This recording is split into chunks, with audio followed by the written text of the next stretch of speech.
हाँ जी, good morning students and BME basic mechanical engineering BTech second semester. और हम पढ़ रहे हैं RAC refrigeration and air conditioning system. RAC में इंट्रोडक्शन हो चुका था। अब अपन जो पढ़ रहे हैं डिटेल स्टडी कर रहे हैं अपन इसकी coefficient of performance. Coefficient of performance, coefficient of performance ये मैंने स्टार्ट किया था। और कोफिशिएंट ऑफ परफॉर्मेंस का सीधा फॉर्मूला मैंने आपको लास्ट टाइम बताया था। तो heat extracted from the body, heat extracted from the body upon work done, ठीक है, Q अपॉन W ये होता है। तो Q इक्वल टू यहाँ पर आप लिख सकते हो heat extracted, heat extracted,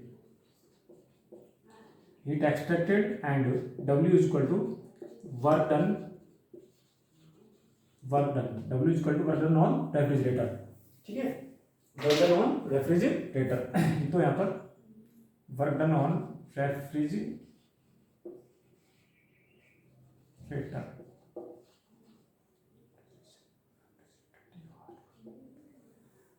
work done on refrigerator, ठीक है।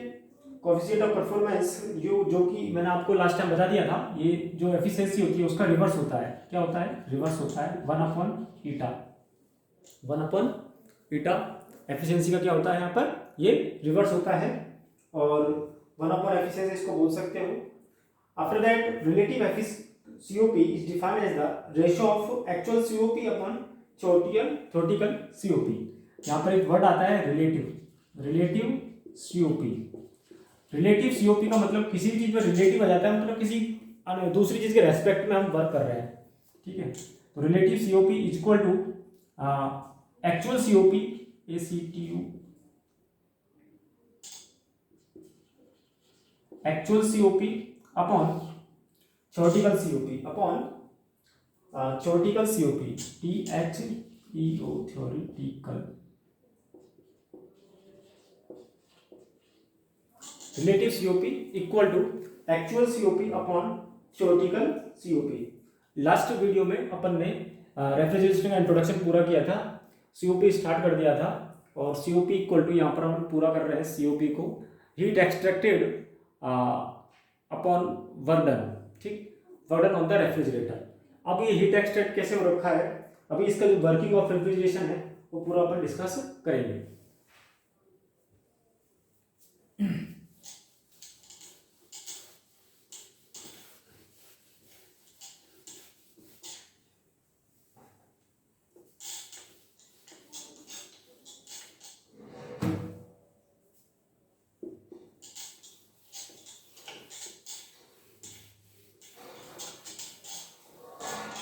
देखो working of refrigerator,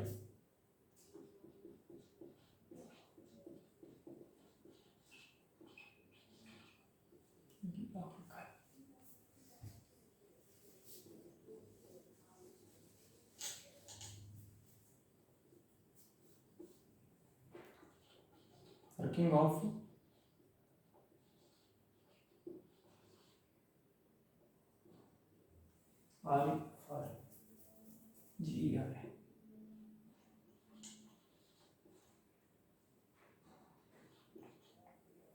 working of refrigerator, ठीक। इसका डायग्राम बना लेते हैं। इसकी वर्किंग क्या है? ये हमारे पास रेफ्रिजरेटर है,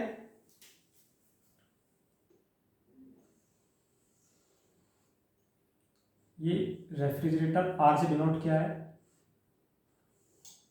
ये कोई बॉडी है जहां से हीट को एक्सट्रैक्ट करना होता है, ठीक है, जहां से इसका टेम्परेचर T2 है, ओके। इसका टेम्परेचर क्या है? T2 है यहाँ पे। और हम इसको वर्क डन दे रहे हैं। क्या दे रहे हैं? वर्क डन दे रहे हैं। देखो इंजन में और इसमें फर्क है। इंजन के अंदर क्या होता है? वर्क डन हम लेते हैं, आउटपुट लेते हैं। फिलहाल यहाँ पर अपन क्या कर रहे हैं? वर्क डन दे रहे हैं, ठीक है। और वर्क डन किसे देते हैं? यहाँ पर हम कंप्रेसर से देते हैं। तो जब हीट T2, टेम्परेचर T2 का तो हीट क्या होगी? Q2 हो जाएगा। और यहाँ पर हम बात करें तो इसके लिए जो टेम्परेचर है इसका है T1, तो इसके लिए जो हीट जाएगा वो जाएगा Q1, ओके। ये डायग्राम है इसका, और यहाँ पर जो T2 की वैल्यू है वो TA से कम है, ये ध्यान रखना। TA यहाँ पर एम्बिएंट टेम्परेचर या एयर टेम्परेचर भी हम बोल सकते हैं। एम्बिएंट टेम्परेचर बोल दो इसको, एक ही बात है। एटमॉस्फेरिक टेम्परेचर बोल दो, atmospheric temperature ATM, atmospheric temperature. ठीक है, अब इसको समझ लेते हैं, इस डायग्राम को थोड़ा सा अच्छे से। देखो, refrigerator is used to cool और maintain the temperature of the body below the atmospheric temperature. Atmospheric temperature से जो बिलो टेम्परेचर है उसको हमको मेंटेन करना है या उसको उनको कूल करना है।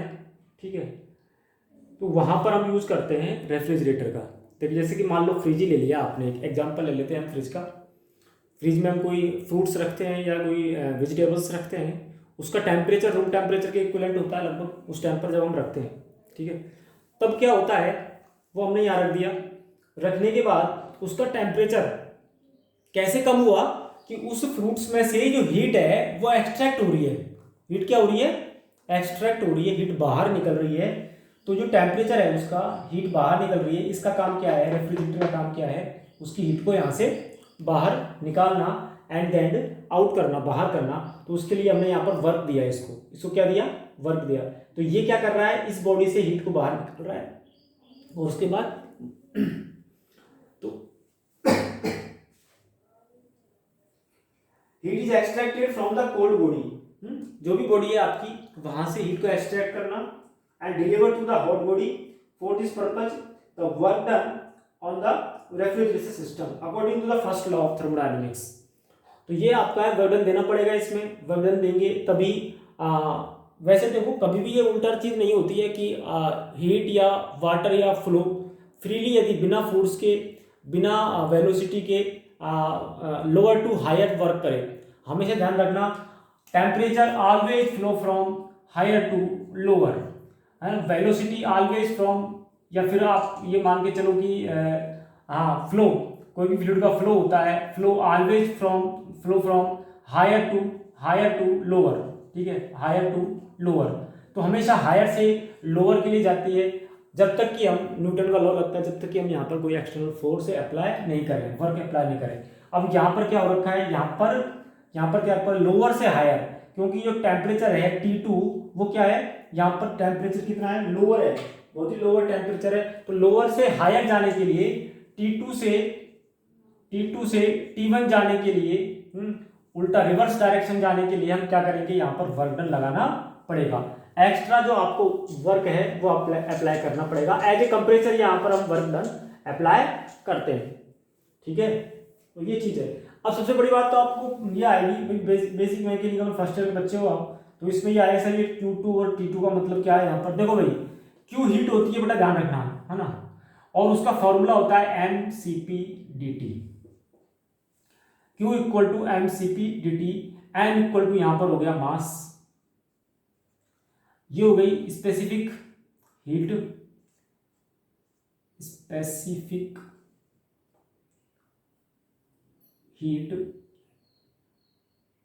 Eight constant pressure, specific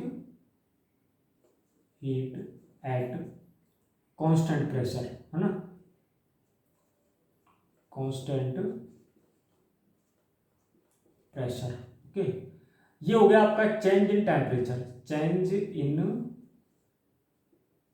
temperature. Okay, ये हो गया चेंज इन टेम्परेचर।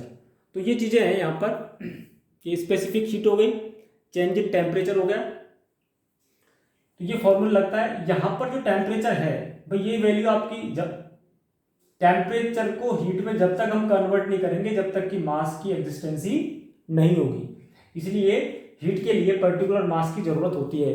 आपके पास फ्रूट्स है, वेजिटेबल्स है, कोई बॉडी है ना, एज ए मतलब वेट है, मास है आपके पास, केजी में है, कुछ न कुछ अमाउंट है आपके पास टेम्परेचर को कंटेन करने के लिए, दैट इज कॉल्ड हीट। ठीक है, तो ये इसका हो गया, और ये कांस्टेंट वैल्यू है Cp, specific heat at constant pressure, है ना, ये इसकी वैल्यू कांस्टेंट होती है and depends on the material and substances. ठीक है, तो ये Q हो गया आपका इसकी वैल्यू यहाँ से निकल के आ गई। यदि Q1 है तो T1 हो जाएगा टेम्परेचर, Q2 है तो टेम्परेचर T2 हो जाएगा। तो इस तरह से ये आपका बनता है। एंड इसके बाद हम बात करें तो according to first law of thermodynamics हम यहाँ लिखेंगे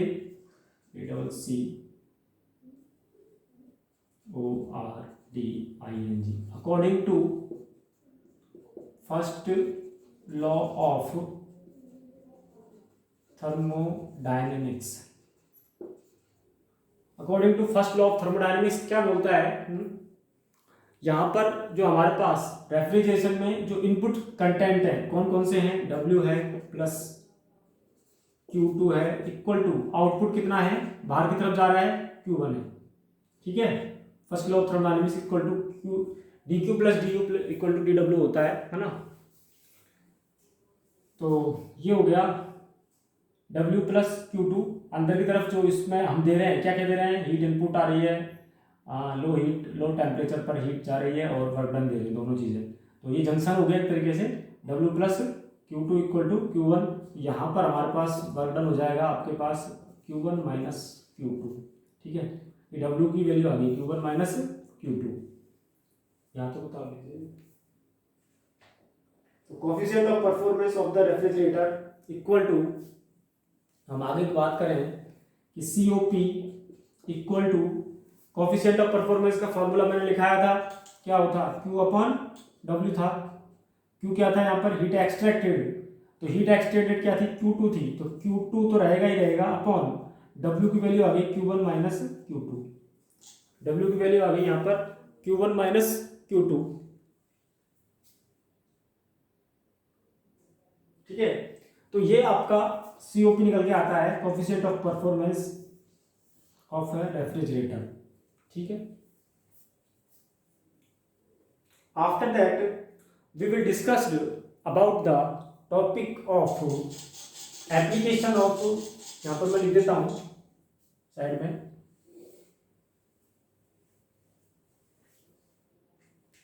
एप्लीकेशन ऑफ रेफ्रिजरेशन। एप्लीकेशन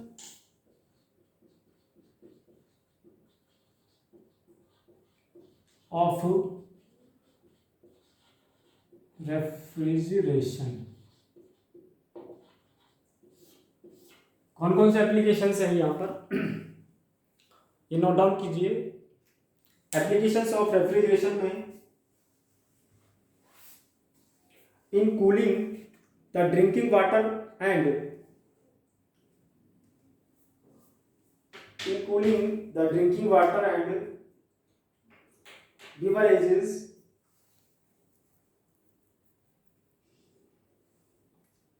देखो कूलिंग के लिए है ना, कूलिंग ऑफ ड्रिंकिंग वाटर सबसे पहला application, cooling of drinking water. ये सब जानते हो आप लोग, ये लिख दोगे, आपको बड़ी बात नहीं है ना। वेजिटेबल्स को कूल करने के लिए लिख लीजिए फटाफट। इन storage and transportation of edibles, इसमें एडिबल्स मतलब फ्रूट्स वेजिटेबल्स है ना, मीट वगैरह जो भी है यहाँ पर। ट्रांसपोर्टेशन के अंदर इंपोर्ट एक्सपोर्ट में हम इस एप्लीकेशन का यूज करते हैं, रेफ्रिजरेशन का यूज करते हैं। इन मेडिकल फील्ड में, भाई मेडिकल फील्ड में भी जरूरी है ना, तो हम यहाँ लिख सकते हैं ट्रांसपोर्टेशन, ट्रांसपोर्टेशन हो जाएगा। मेडिकल फील्ड में, मेडिकल फील्ड में बात करें तो मेडिकल फील्ड में इसका यूज होता है रेफ्रिजरेशन का, दवाइयों को रखने के लिए। Storing and preserving the bloods, production maintenance of the medicines. देखो मेडिसिन जितनी भी मैन्युफैक्चरिंग होती है ठंडी जगहों में होती है, आपको पता है। यदि ठंडी जगह नहीं है तो आपको रेफ्रिजरेशन का यूज करना पड़ेगा। For air conditioning at the following places, hotel, houses, office, cinema halls, hospitals, car, buses, trains and airplanes, इन सभी में हम एयर कंडीशनिंग का यूज करते हैं। इन द इंडस्ट्रियल एरियाज में भी हम एयर कंडीशनिंग का यूज करते हैं। पेट्रोलियम रिफाइनरीज में, पेट्रोलियम ठंडा होता है ना, तो वहाँ पर भी हम ऐसी चीज़ें डालते हैं उसमें, और जो यूज़ करते हैं वो बिल्कुल लो टेम्परेचर पर होना चाहिए, वो जो एटमॉस्फेयर है।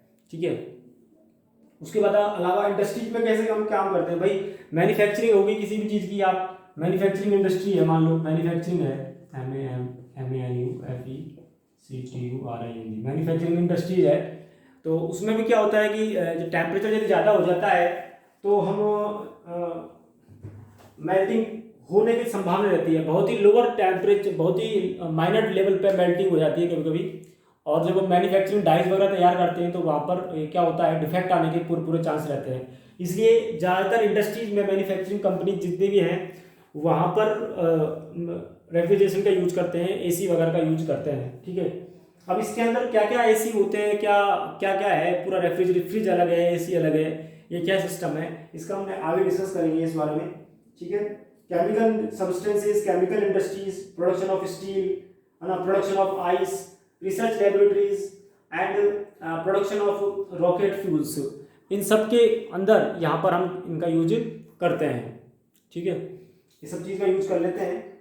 अब हम नेक्स्ट इसमें पढ़ेंगे कि जो रेफ्रिजरेशन है इसमें आता है vapour compression refrigeration system.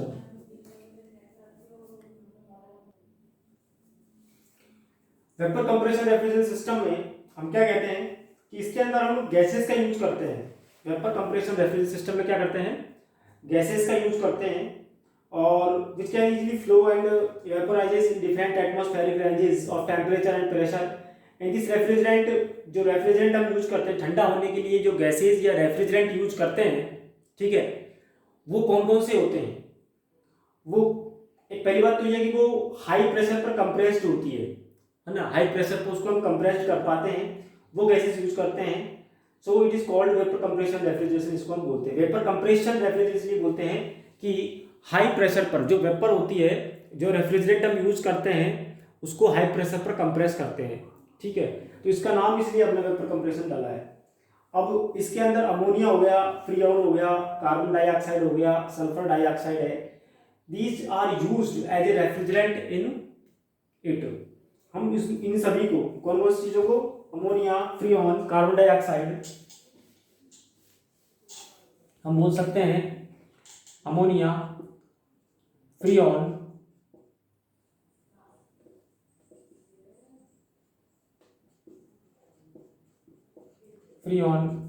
Carbon dioxide, sulphur dioxide, ये सब रेफ्रिजरेंट की गैसेस हैं। और भी गैसेस हैं वो हम आगे और भी रेफ्रिजरेंट हैं जो हम आगे पढ़ेंगे, है ना। और जो इसका प्रिंसिपल है वो ये है कि refrigerant is not released out in vapour compression refrigeration system but is condensed and evaporate subsequently and circulate in the refrigeration system. Simple है कि रेफ्रिजरेशन सिस्टम में जो आपका जो फ्रिज है उसको एग्जांपल लेके चल लो ऐसे आप, ठीक है, उसमें जो धो रखा है इसमें क्या रखा है कि कंडेंस्ड होता है, इवोपरेट होता है सब्सिक्वेंटली एंड सर्कुलेट होता है रेफ्रिजरेशन सिस्टम के अंदर, सर्कुलेट होता चला जाता है। ये जो रेफ्रिजरेंट है, रेफ्रिजरेंट का मतलब यहाँ पर ठंडा करने वाला, ठंडे करने वाला एलिमेंट है, या एक वो है गैस जिसे हम बोलेंगे, इससे क्या होता है आपका जो भी पूरा सिस्टम चलता है। अब उसकी जो पूरी वर्किंग है वो हम इसके अंदर पढ़ेंगे कि वेपर कंप्रेशन रेफ्रिजरेशन सिस्टम के अंदर इसकी वर्किंग कंप्लीटली समझ में आपको आएगी। तो thank you for watching with this video.